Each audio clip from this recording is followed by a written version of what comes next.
Here I have a graph, and here I have the equation. So I have to fill each letter from looking at the graph. So first is A, which is amplitude, which is the difference between the max and the average, or the minimum and the average.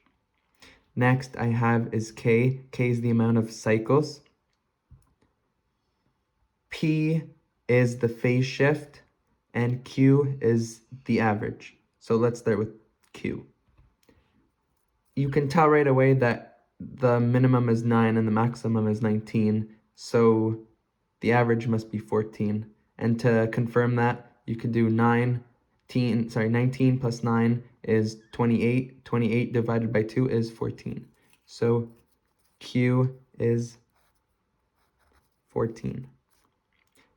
Next is phase shift. Phase shift is the shift in the time. T is for time. But you can see here that it's 0, so P is equal to 0. Next we have is A. We'll do A.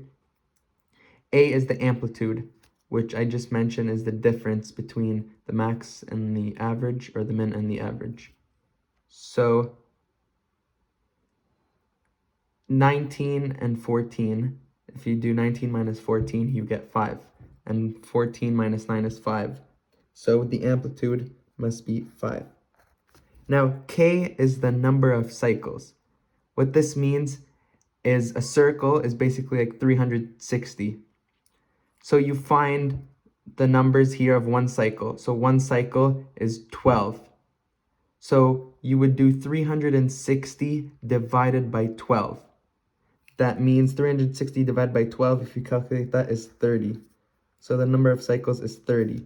So you input these numbers into the equation,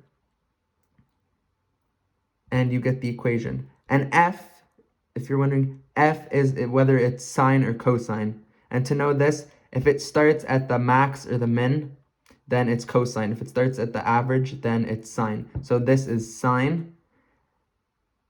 And you also have to know if A is positive or negative.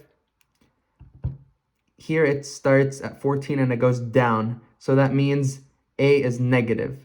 So it would be negative 5 sine, and then bracket K is 30, bracket X minus 0, bracket plus 14. And that would be the equation.